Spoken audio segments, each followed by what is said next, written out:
It is now time to look at the wild card matchups for the first round of the 2025 Major League Baseball postseason. On our way to the World Series, Nika. We're about a month away from the World Series. It's crazy, right? Yeah, it seems like a long time, but yet it's going to fly by. It's really going to fly by, especially the wild card round. I don't even remember most of it last year. It was like in a blink of an eye. Yeah. Boom. It's only 3 Holy games. cow. The wild card matchups are set, and it really came down to the wire this year. It was such an exciting finish, especially to see where everyone got slotted. But it is going to be the Red Sox at the Yankees, the Tigers at the Guardians, the Reds at the Dodgers, and the Padres at the Cubs. And Chicago is where we will start. But first, if this is your first time here, please do us a solid and like, subscribe, and ring the bell for our mascot, Frexy. Thank you so much. She does love attention, everybody. All right, Nika. Well, here are the teams that are remaining. Boston, Chicago, Cincinnati, Cleveland, Detroit, LA, Milwaukee, New York, Yankees, not the Mets, the Philadelphia Phillies, San Diego Padres, Seattle Mariners, and Toronto Blue Jays. I believe that's in alphabetical order, if I'm looking at this MLB Network graphic correctly. Wow, here's the brackets, Nika. Here is who is playing whom. We've got Detroit at Cleveland and Boston at the New York Yankees. Wow, the oldest rivalry in baseball made new again in 2025. Very appropriate, I guess. Very appropriate. We also have the Cincinnati Reds visiting Los Angeles, taking on the Dodgers, and the San Diego Padres flying east to the Midwest and facing my old hometown team, the Chicago Cubs.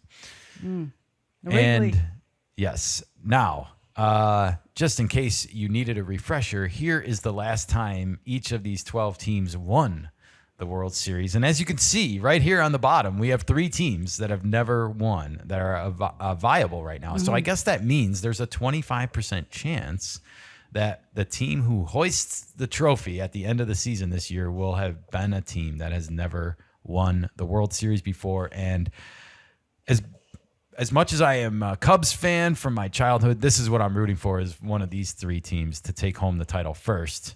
And we are going to start in Chicago, Nika, with the Padres visiting the Cubs. And if you don't know, Nika and I, Friar Faithful over here, we've been following the Padres since, around 2019 when we moved to Los Angeles, I think so. But it was the COVID season where they were in the playoffs against Mike Schultz's Cardinals. And when we really started to take notice of Fernando Tatis Jr. and really, I think, kind of start following the team on a regular basis. But here we are now, 5 years later, 2025. And it is the Padres visiting Wrigley Field, visiting the Cubs in the wild card round. And it is the first time the Cubs have made the playoffs since 2019. Can you believe that? Yeah. The Padres, meanwhile, have been in the playoffs 4 times since then. So the Cubs are the rookies at this point. I mean, they have a couple veterans that have been to playoffs, but not the majority of the team. Yeah, and the first thing I guess I want to get out of the way about this series is that I just have this gut feeling that the Cubs are content with having made the playoffs this year. Like, we've been watching the Cubs in this final 10 days of the season since they clinched a spot, and it's just been like how great it is to be back in the playoffs.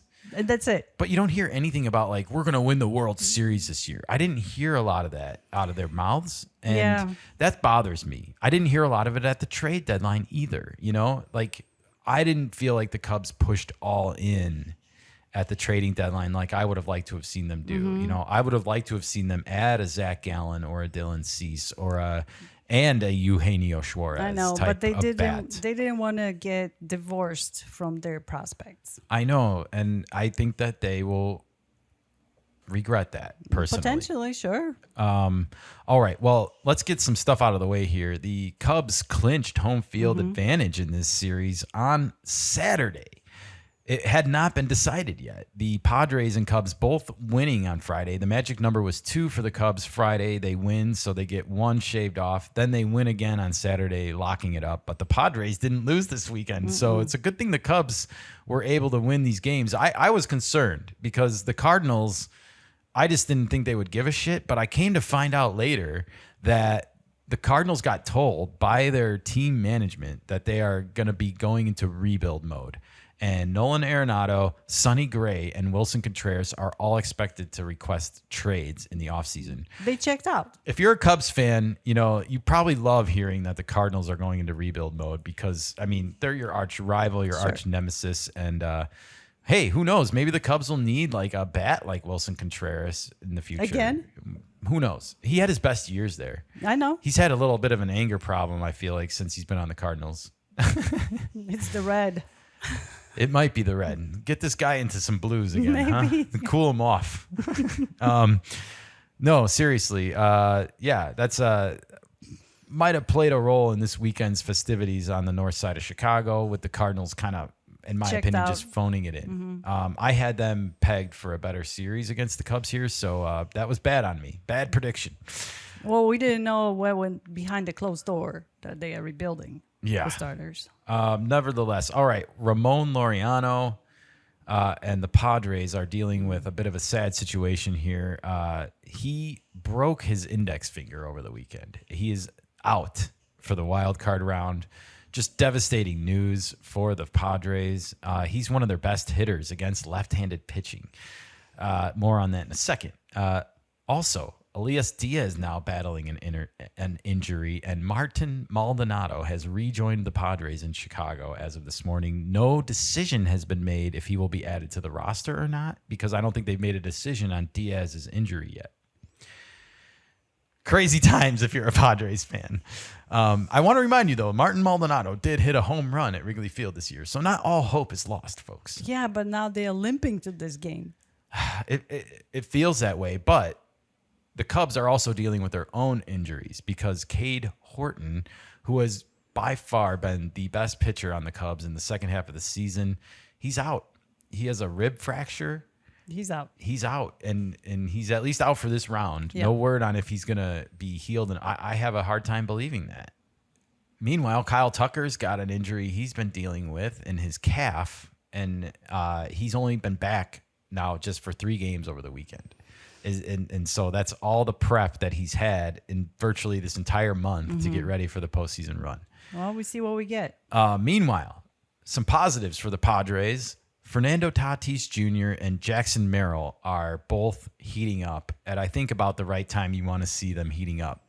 Tatis, in the month of September, hits .293 with 7 homers and 14 RBIs, 18 runs scored in just 21 games. That's the Fernando that we're used to seeing around here. That's the Fernando that would have hit 40 home runs this year and been part of that 30-30 club in our previous piece that we mentioned that he was not a part of. But nevertheless, it doesn't matter what happens in the regular season as long as you get to the postseason and get hot. And so we've seen Fernando have this gear in the past where he kind of has that Jordan gene where the playoffs start and he's like, I'm going to turn it up a notch. That's cool to me. Jackson Merrill, meanwhile, also having a good month of September, 7 home runs with a .275 batting average, 16 RBIs, 17 runs scored in 24 games. So good to see both of these young outfielders getting going for the Padres at about the right time. And I mean, if they would have played like this most of the year, Merrill, of course, had his injury issues. Tatis had his own leg kick struggles, issues that he was dealing with. But if they would have played like this the whole season, the Padres would have won the West. So, like I said, better late than never. Hopefully this carries into the postseason for the Padres. But meantime, if you're the Cubs, you got to be a little bit scared. Because Cade Horton's not starting in this series, are you going to have to go with Imanaga and Matthew Boyd both? Because Imanaga this past month was 1-2 with an ERA of 6.51 for the month of September. Not, I think, how you want to be pitching heading into the postseason. Meanwhile, Matthew Boyd, who was excellent this year for the Cubs in his first season, he had an ERA of 5.31 this month with 12 strikeouts in 4 appearances. That's an average of 3 strikeouts a game. Season fatigue? It could be, you know. And again, this kind of plays into like how I'm feeling with the Cubs. They're so content, it feels like, with making the playoffs that I just wonder if their eyes are on the right prize right now, or if they still feel like they're a play or 2 away and they didn't, like you said, want to give up those prospects to get it right now. Well, But nevertheless, they got to play the games, Nika. They do. And there's some keys to this series I want to talk about. And the biggest one, I think, is that whoever wants to win needs to score early in this game. I'm from Chicago. It's September, October now. It's late in the year. And there's this thing called the sun setting a little bit earlier in the afternoon sky. And if you've watched any baseball at Wrigley Field growing up in April or in September, you will know that the shadows start to creep onto the field a little bit earlier. And that's because the sun is setting earlier, as I mentioned. That makes the ball harder to hit for the hitters.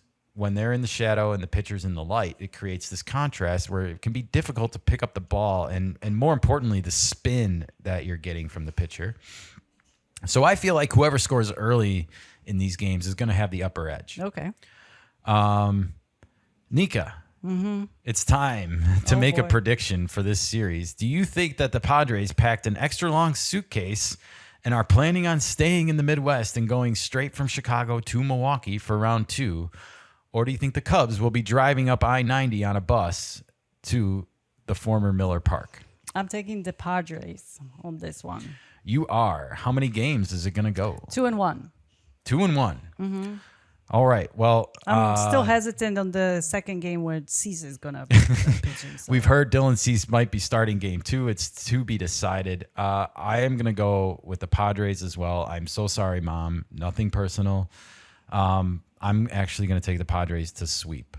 Oh, wow. Yeah. I think they get in and they get out and they get to Milwaukee early.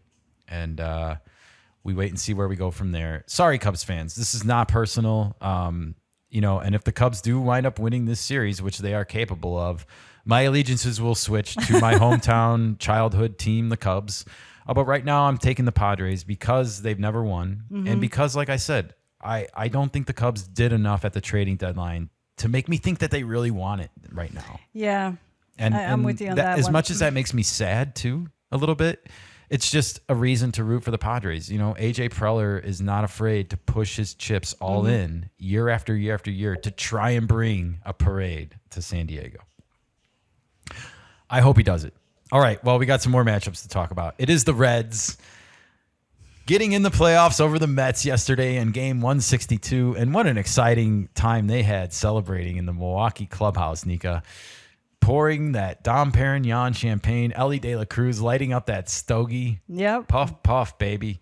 But now it gets interesting because they flew from Milwaukee across the country all the way to Los Angeles, and they will face the great baseball experiment, the Los Angeles Dodgers, in a best of 3. It's all happening in Los Angeles. There's no home games for the Reds. It's tough. It's tough for the Reds. I'm genuinely excited for this series, though, because I think the Reds have to be huge underdogs. Oh, for and sure. yet they are facing a team where I feel like these first 2 pitching matchups, anything could happen. It looks like we're going to get Blake Snell against Hunter Green in game 1. Blake Snell has been very, very good his last few games, even on the road in Seattle this weekend. He has been much better than I've ever seen him with his command and his location lately. He's been throwing his curveball for strikes. If Blake Snell is going to keep pitching like this in the postseason, the Dodgers might just repeat, as much as that is hard for me to say. But I got to tip my cap where it's due because I've been very critical of Blake Snell and these things about his command and his control. And so for me to be saying that, you have to know it's genuine, folks. He's been a totally different pitcher. Then we might get Yamamoto against Andrew Abbott in game 2. So we have some great starting pitching matchups. And when these are this close, I mean, Hunter Green is capable of going the distance. If he's on, and I'm sure he's going to be extra focused, if he's on, he could go the distance against the Dodgers. Absolutely. It could be 1-0 games.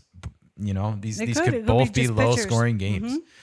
I do think that the Dodgers probably have the advantage, but I will say the Reds have nothing to lose here. And this kind of reminds me a little bit of the Dodgers in 2023 against Arizona. And if you remember, Arizona came out and just beat their asses. And I think the Dodgers are getting healthy at the right time, and they're looking like a very complete team all of a sudden. I would say 2 or 3 weeks ago, I didn't feel this strongly about them. anyways, I don't know how these first 2 games are going to go, but I do know that if this series does go 3 games, Shohei Ohtani is scheduled to pitch game 3 for the Dodgers. I have no idea who the Reds would counter with in that situation, or if they would maybe just go with a bullpen game. I have no idea. But Nika, who are you picking to win this series? I want to go with the Reds, but knowing the records during the regular season, the Dodgers and the Reds, it wasn't pretty. So I'm going to go with the Dodgers. I'm picking the Dodgers as well to win and face the Phillies, but I do think this one, unlike the Cubs-Padres series, will go 3 games. I do think we will see Ohtani pitch, and I think that will kind of screw up the Dodgers' plans going into Philadelphia, because I think they want to have Ohtani starting game 1 at Philadelphia on Saturday, and I think this will prevent them from doing that. That's my prediction. Okay. All right. Well, that's it for the National League. Now we have to turn our attentions to the American League, and it is the oldest rivalry in baseball renewed. Nika, the Red Sox are visiting the Bronx. They take on the Yankees, all 3 games at New York. The old rivalry. Yep. This should be fun also. But I do want to say right off the top, I think the Yankees are in deep trouble.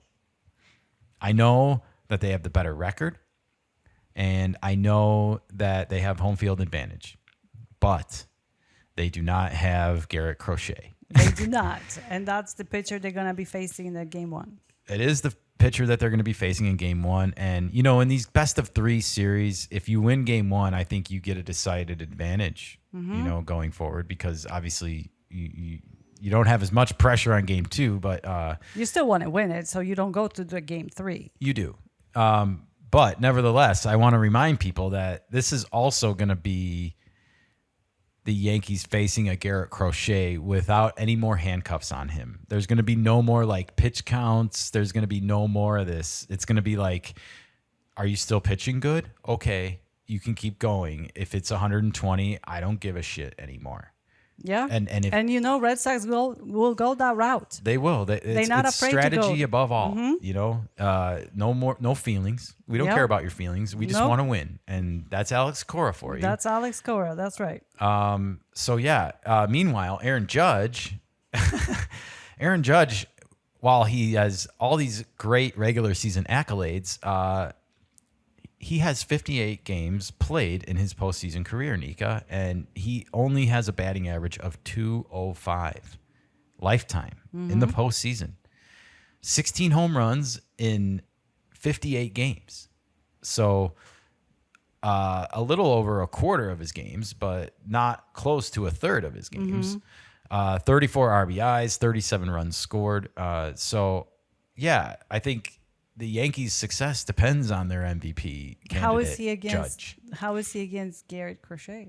You know, that's a great question that I don't have the answer to in front of 'Cause me. I don't think he was that good against him, but that's okay. I guess to me it's inconsequential at the moment until Aaron Judge shows up in the postseason and shows everybody that he's the regular season player that he is in the postseason.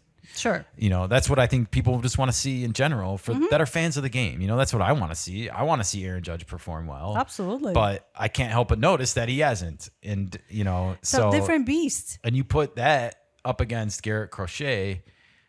I know it's more than one man on your team, but let's face it. I feel like the Yankees go as Aaron Judge has gone, and this regular season showed us that a little bit. If there's any argument that Judge should be the MVP, it should be how the Yankees performed when he was out. Because they're not the same team. Yeah. Well, that's why he's their captain. Absolutely. Anyways, having said all this, who are you taking in this series to win? Who is your prediction, Nika? Red Sox. Red Sox. Red Sox all the way. And I also am taking the Boston Red Sox to escape New York. No pun intended to the great 1984 film, Escape from New York. But they are going to pull a Snake Plissken, and they are going to escape New York alive, and they are going to go on to Toronto and face the Blue Jays. It's going to be back-to-back AL East matchups for whoever wins this series. But I think it's going to be Boston. I think Alex Cora outmanages Aaron Boone. I'm sorry. He does. I'm not sorry. As much as I don't care for Alex Cora as a manager and his personality. I don't, but I got to tip my cap to him too, because he manages. He got the job done. I didn't have the Red Sox even making it, and they look tough. Another player to watch in this series, FYI, is Roman Anthony. I thought I saw he's coming back, and this might be worth just looking up really quick, his status, but he has been a Yankee killer so far in his career, particularly at Yankee Stadium. I know it's not much. It's a small sample size. Hey, but the 3 games are being played there. They are. And let's see here. The latest news is that Sports Illustrated gives you an update. So if the Sports Illustrated says it, it must be true. Oh, they are rehabbing. Marcelo Mayer, and Roman Anthony are rehabbing in Fort Myers right now, rather than traveling with the team to their wild card round series. So they're not going to be out. That's a huge blow for the Red Sox, but nevertheless, I still think they overcome. And if they get Roman Anthony back in round 2, then the Blue Jays better be careful. Yeah. All right. Well, we got another series, and that is the Tigers are visiting Cleveland, and just to be upfront about this, I think this is the series that we know the least a bit about, just because of how much we've watched these two teams this year. But we're not entirely clueless. Did watch them both down the stretch quite a bit, including that 8-game losing streak from the Tigers. How could you miss it? But they did course correct before it was too late and managed to hang on to the final wild card spot and earn a trip back to Cleveland, where they just were last week, losing 2 out of 3. And if they lose 2 out of 3 this time, they're out for good and going home for the offseason. So this is a similar matchup, though, to the Yankees and Red Sox series to me, because Cleveland, the home team, just like New York, could be in deep shit with starting pitching in Game 1. And I'm talking, of course, about Scooby-Doo, Tarek Skubal, the ace of the Detroit Tigers, the Major League Baseball whip leader for 2025. But I also want to point out that Tarek Skubal had an injury recently to his oblique. He's been cleared to play, but I'm concerned, just because it's the wrong time. It is the wrong time, but he can probably dig deep and pull a rabbit out of his ass and pitch. Yeah, I guess it's one of those things where it's like, if you strained a muscle and you slept on it for 3 days and you feel better, versus like you literally pulled a muscle and it's going to take a month to recover. He's going to get a shot probably of cortisone or something either way, but yeah, it might come down to pain tolerance. You're right.